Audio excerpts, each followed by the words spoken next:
দুই চোখ দিয়ে দেখতে পাচ্ছি সামনে আল্লাহর নবী ওই মোহরে নবুয়াত দিয়ে পিছনের জিনিস দেখতে পেতেন। জোরে বলেন, আর একটু জোরে হলো না? হ্যাঁ, বিশ্ব নবী সেই মোহরে নবুয়াতটা পিছন দিক দিয়ে দেখতে পেতেন। আল্লাহর নবী সাল্লাল্লাহু আলাইহি ওয়াসাল্লাম,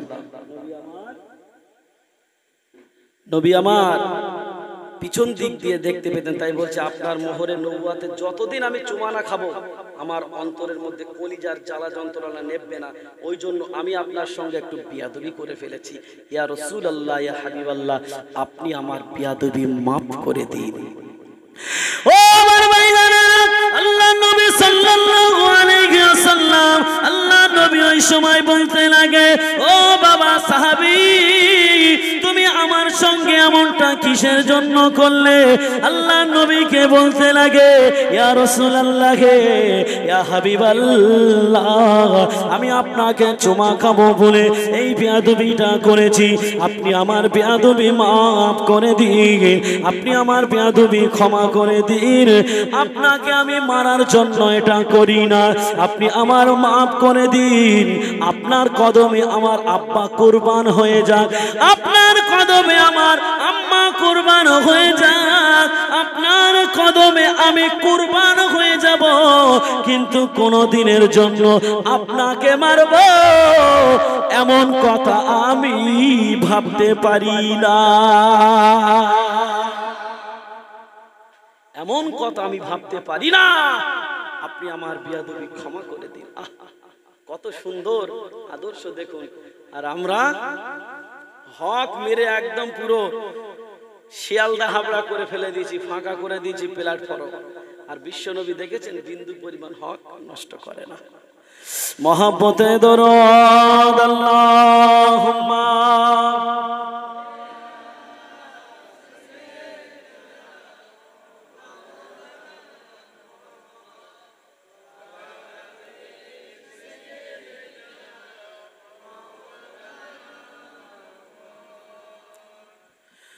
কলমায়ে লা ইলাহা ইল্লাল্লাহ, লা ইলাহা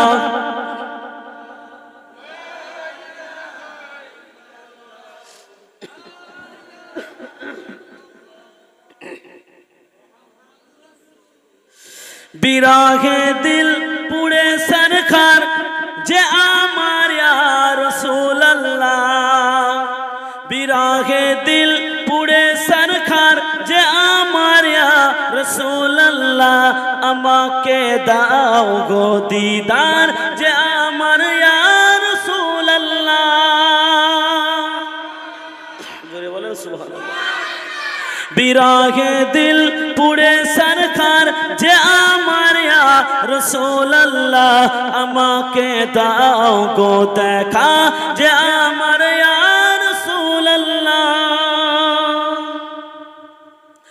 কত জনে দেখে তোমায় কলিজা শীতল হয়ে যায়, কত জনে দেখে তোমায় কলিজা শীতল হয়ে যায়, আমাকে দাও গো দিদার একেবারে ইয়া রাসূলুল্লাহ, স্বপ্নে দাও গো দেখা একেবারে ইয়া রাসূলুল্লাহ, আমাকে দাও গো দিদার যে আমার ইয়া রাসূলুল্লাহ।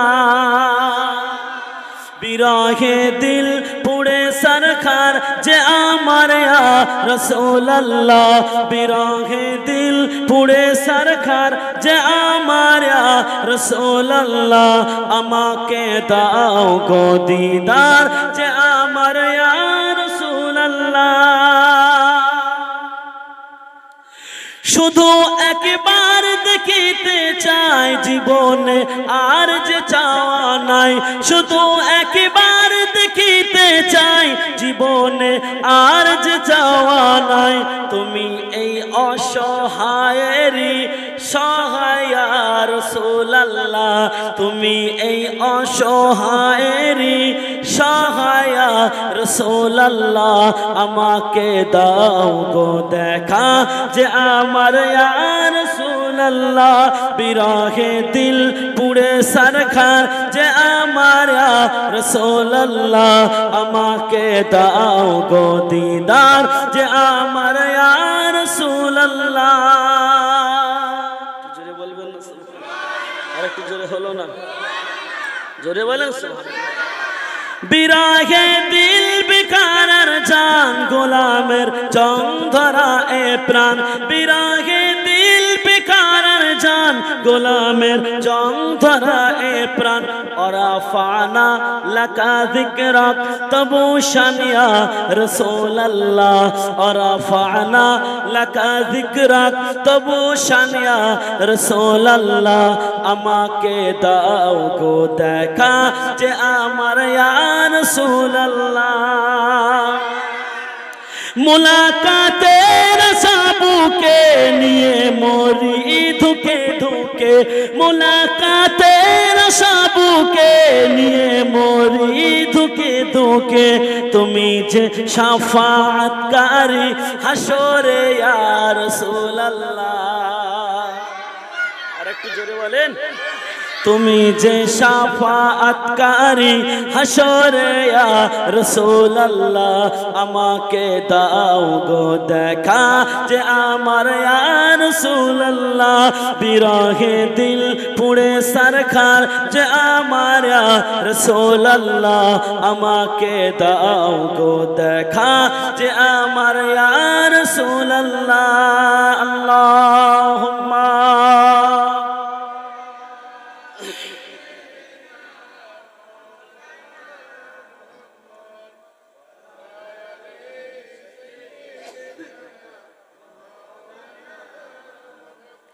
বাবাজি, আলোচনা কি শেষ করে দেব?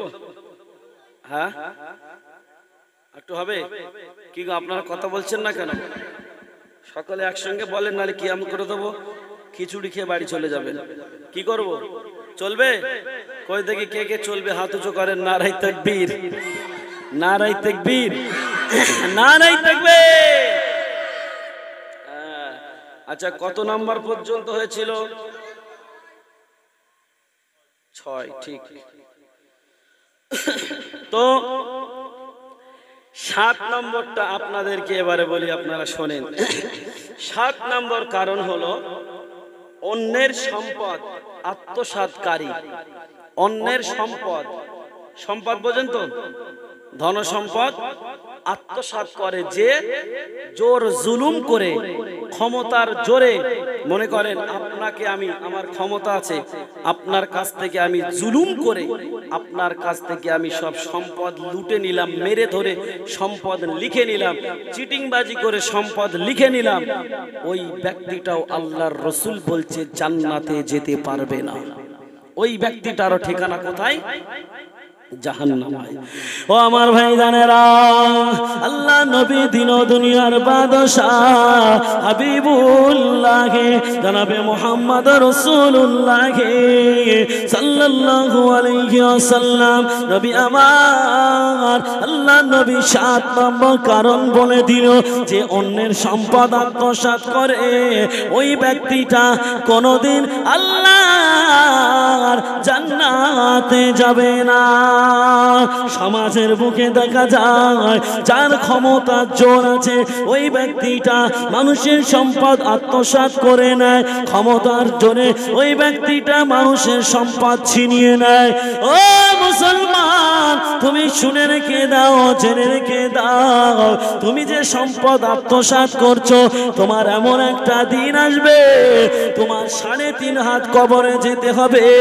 তুমি মানুষের সম্পদ আত্মসাৎ করবে, তোমার কবরটা সংকীর্ণ হয়ে যাবে।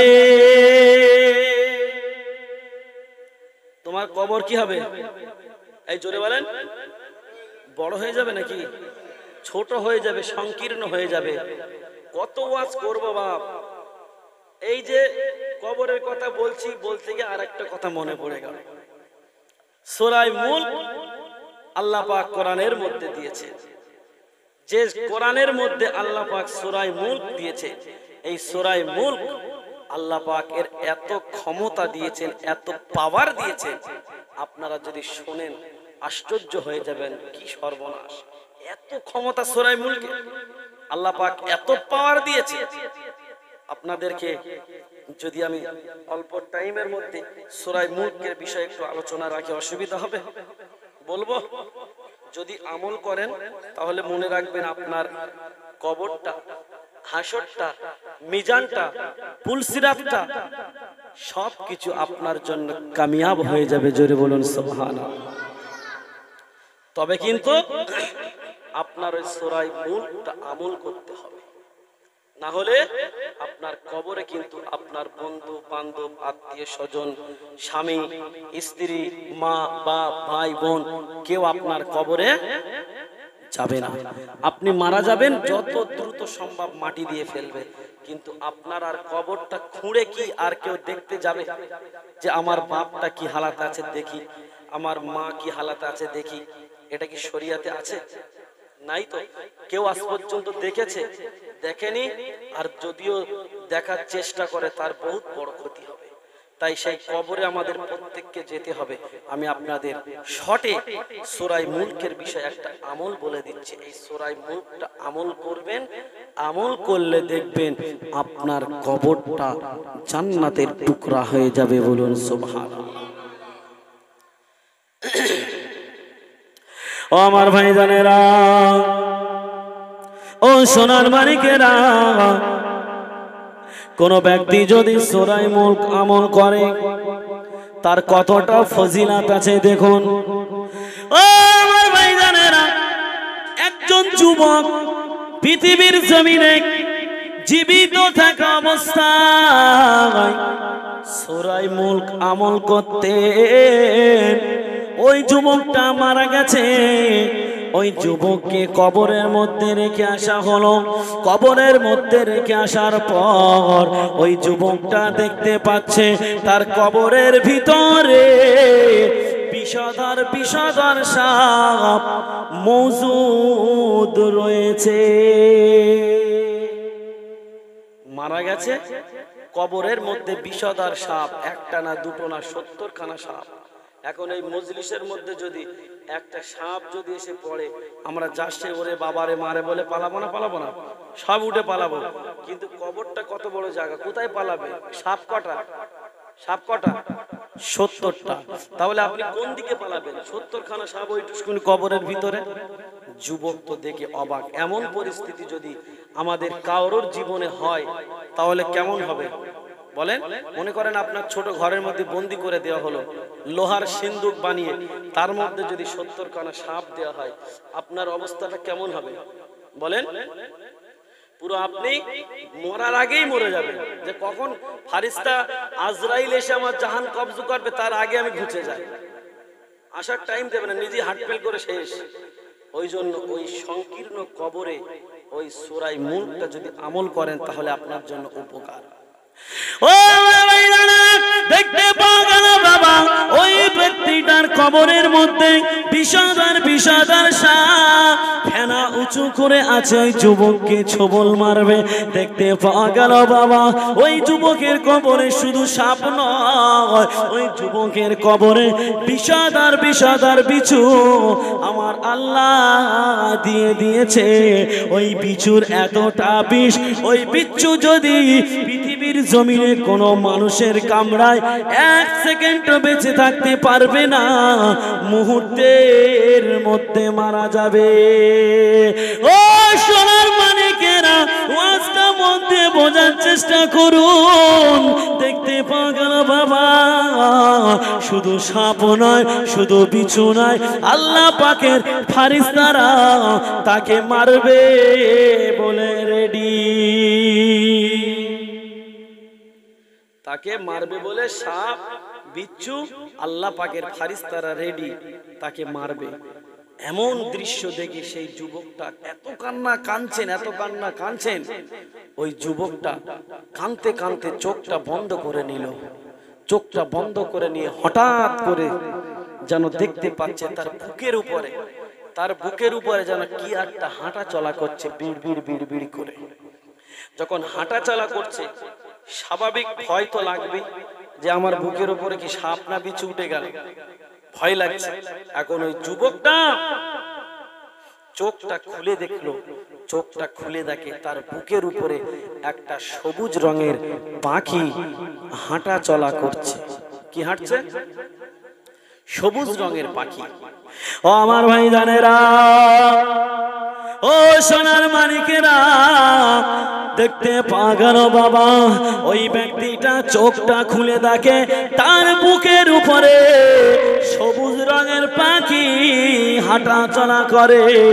ও আমার ভাই জানেরা, ওই ব্যক্তিটা পাখিটাকে জিজ্ঞাসা করলো, পাখি তুমি কোথা দিয়ে কবরের মধ্যে ঢুকলে? এই কবরের ভিতরে তো একটা সূচ গলানোর জায়গা নাই, তুমি কোথা দিয়ে আসলে? ওই রাস্তাটা আমায় বলে দাও। কি জিজ্ঞাসা করছে?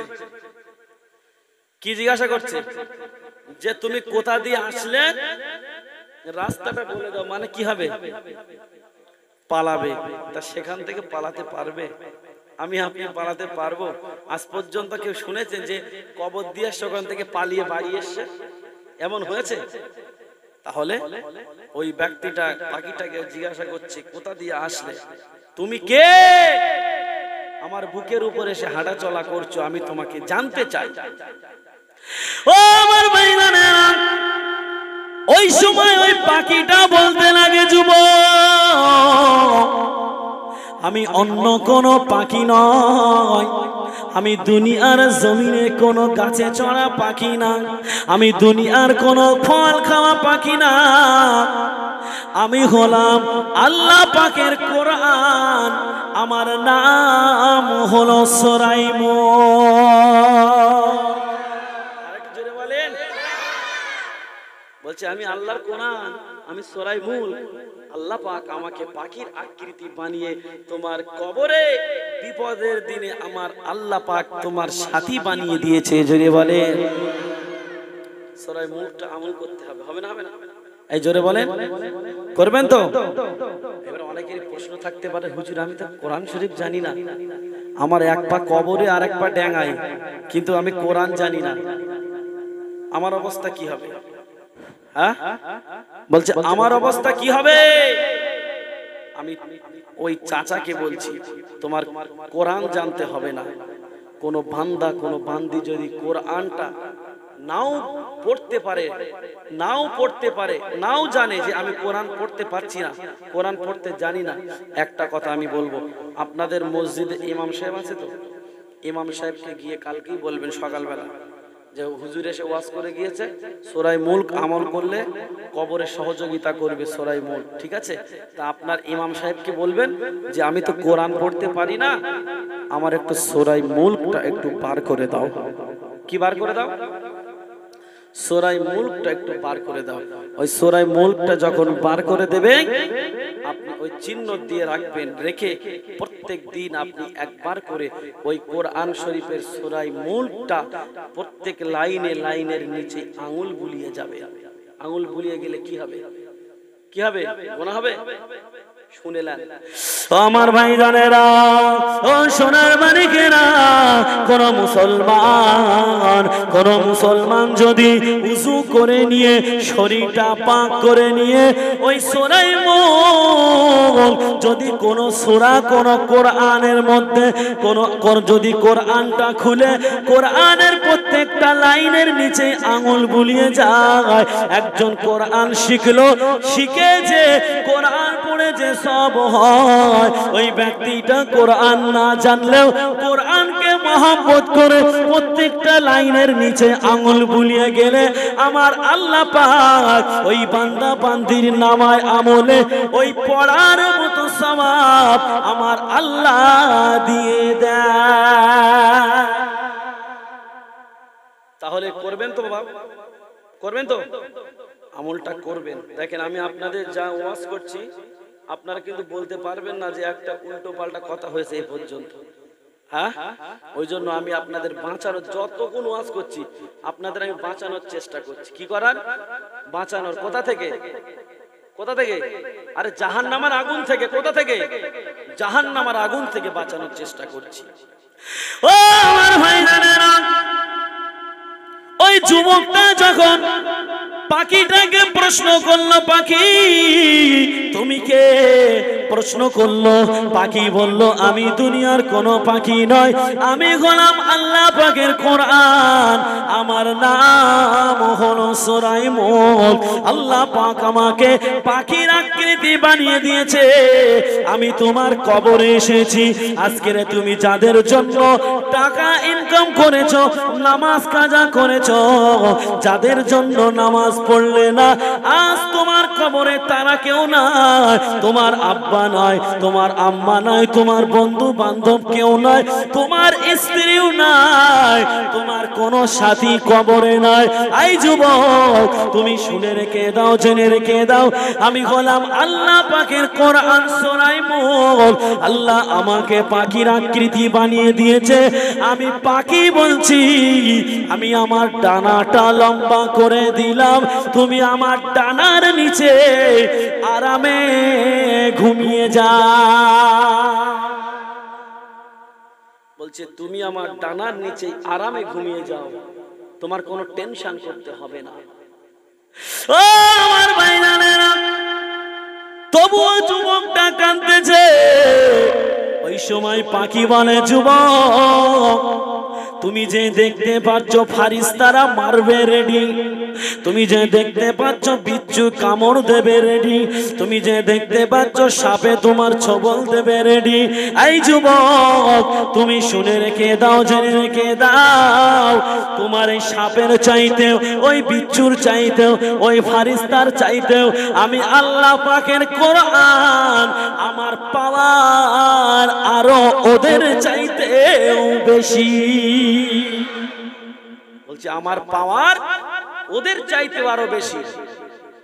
কি গো, কোরআনের সঙ্গে কারোর পাওয়ার চলবে? কোরআন পৃথিবীর জমিনে যত কিতাব এসেছে, সমস্ত কিতাবের শ্রেষ্ঠ কিতাব, তার নাম কি? কোরআন। তো সেই কোরআন বলছে ওদের চাইতেও আমার পাওয়ার বেশি। এই যুবক, খবরদার, খবরদার, খবরদার, তুমি কাঁদবে না, তোমার কোনো টেনশন করতে হবে না।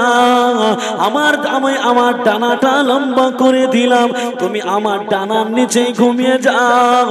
এই সাপ, এই বিচ্ছু, এই ফারিস্তা কিয়ামত পর্যন্ত তোমার গায়ে কোনো আঁচ লাগাতে পারবে না।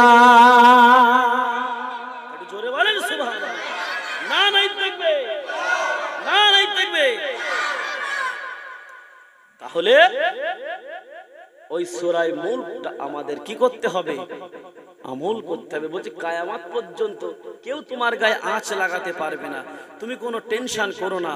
আমি সূরা মুলক, আমি তোমার কবরের সাথী, বিপদের দিনে আমি তোমার সাথী হয়ে গেলাম। জোরে বলুন সুবহানাল্লাহ।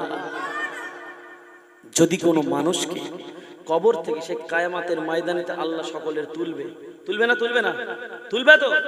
যখন কিয়ামতের ময়দানে আল্লাহ পাক সকলকে তুলবে, ওই সময় কিন্তু অনেক মানুষকে আল্লাহ পাক ভুল ত্রুটি অন্যায় করার জন্য আল্লাহ পাক মানুষকে জাহান্নামে দেবে। দেবে না? দেবে না? এই জোরে বলেন, দেবে।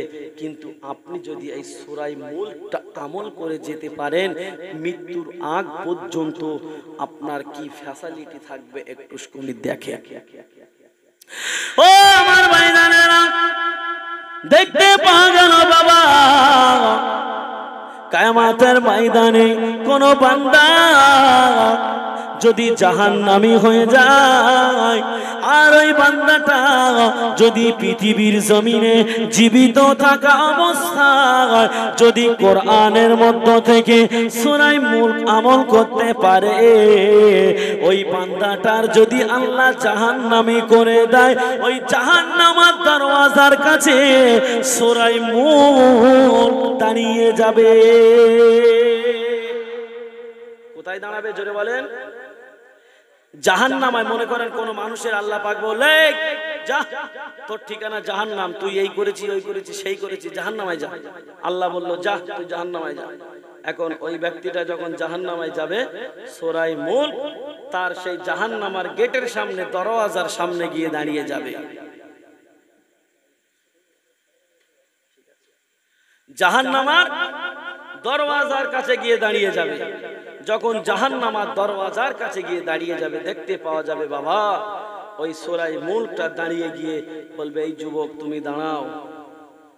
আল্লাহ রাব্বুল আলামিনের কাছে ওই সূরা মুলক ফরিয়াদ করবে, আমার আল্লাহকে বলতে থাকবেন, আল্লাহ পাক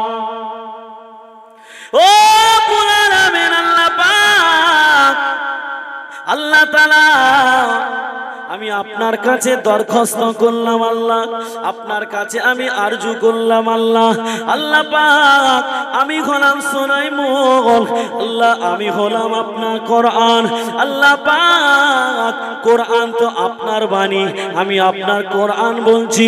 আল্লাহ পাক এই বান্দাটা পৃথিবীতে জীবিত থাকা অবস্থায় আমি কোরআন আমাকে চিনেছিল আল্লাহ, আমি কোরআন আমাকে ভালোবেসেছিল, আমাকে বুকে নিয়েছিল, মুখে নিয়ে চুমাকেছিল, মাথায় নিয়েছিল।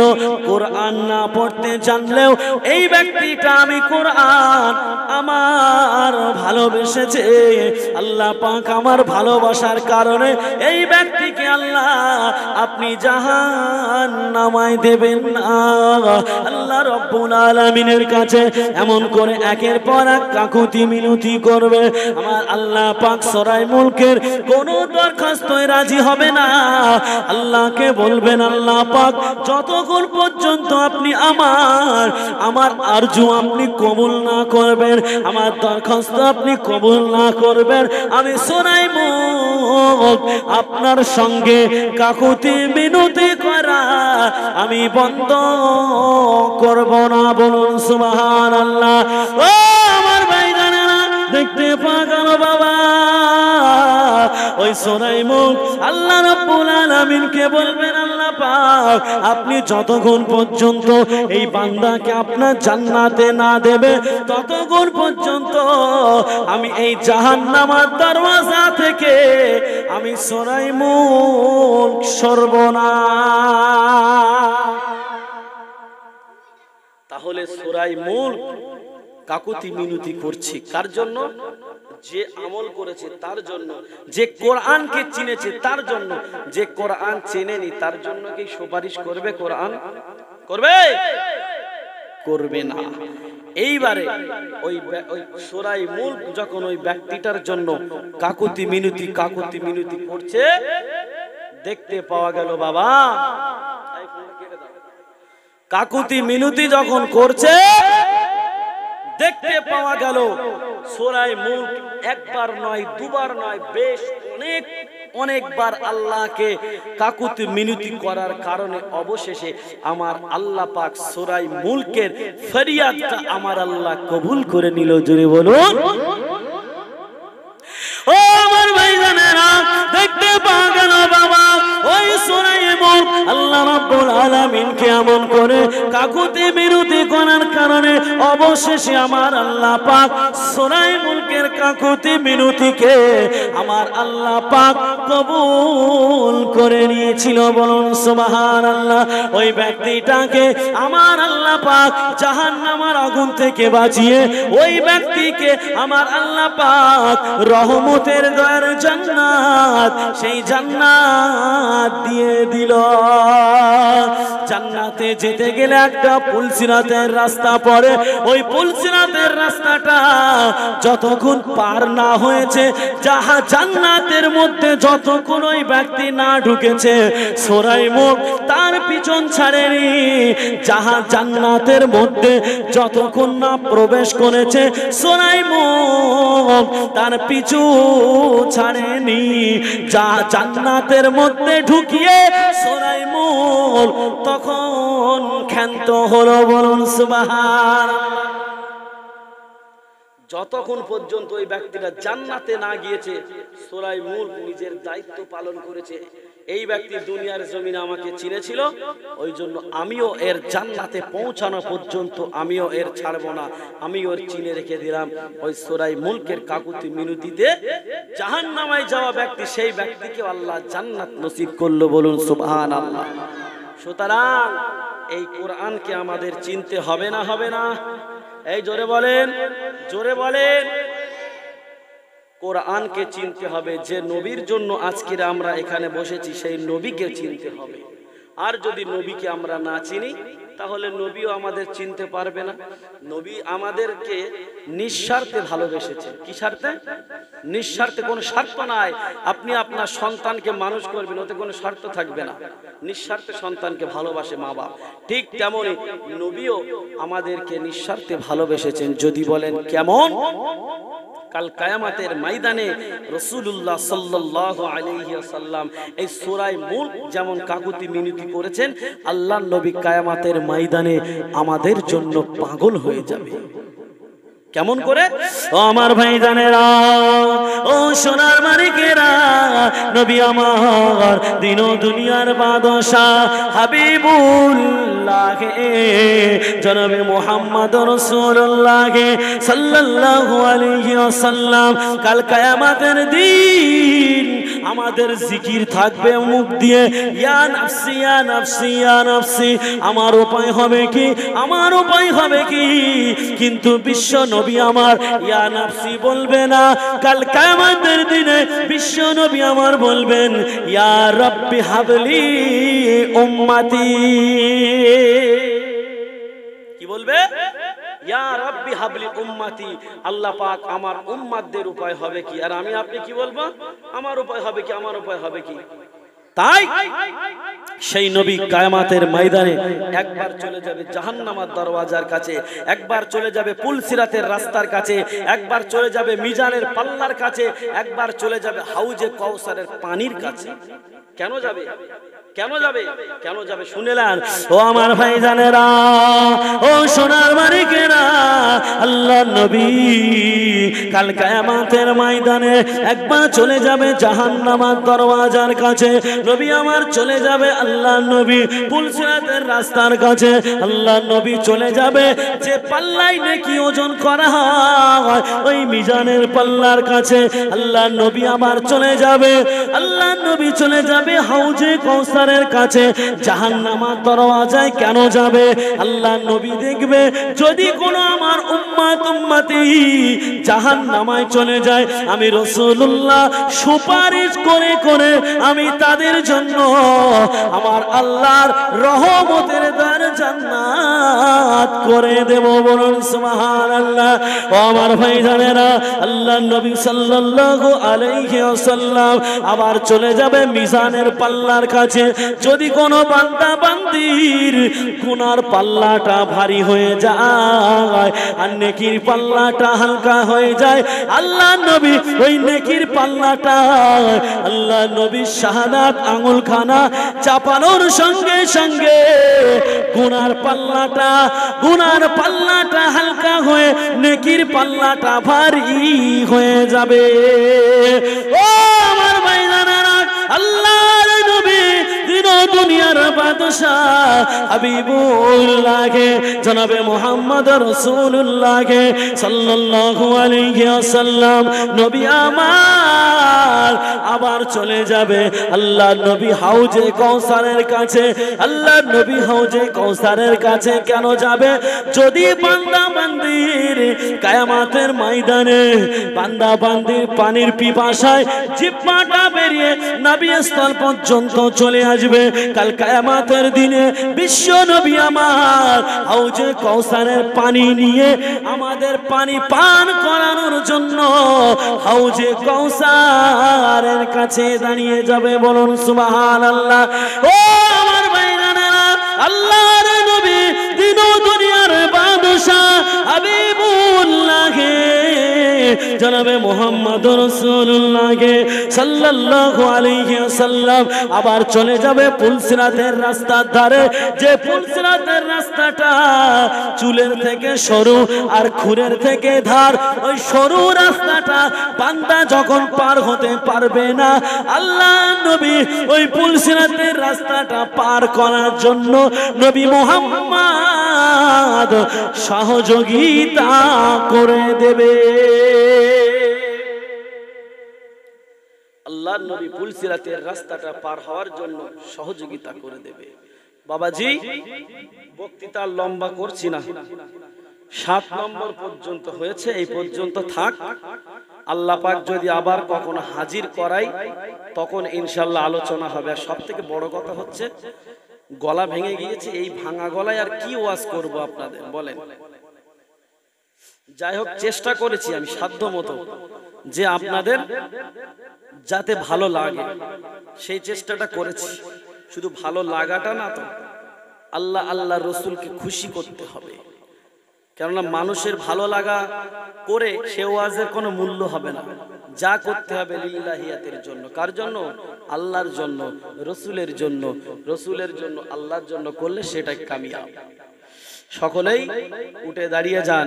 ইয়া নবী সালাম,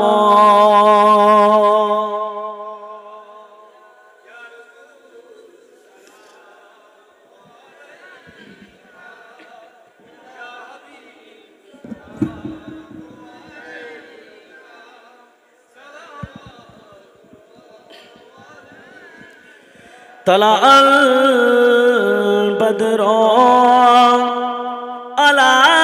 علينا من ثنية الوداع وجب الشكر علينا ما دعا لله داعي يا نبي سلام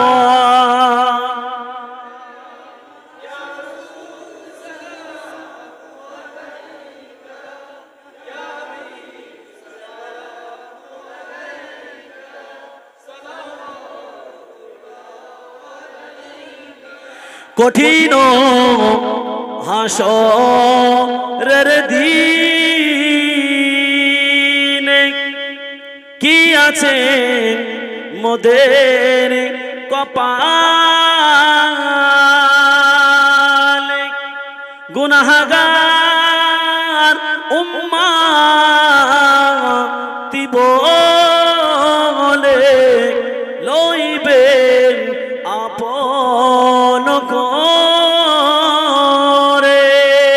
ইয়া নবী সালাম,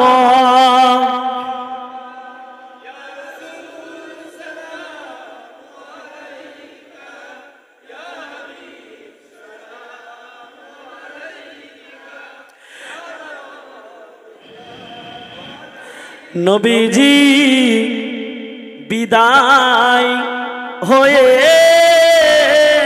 যায়, কাবা ঘর ফিরে ফিরে যায়। দেখা কি হবে কভু আর, এই আশা মনে থেকে যায়। ইয়া নবী সালাম,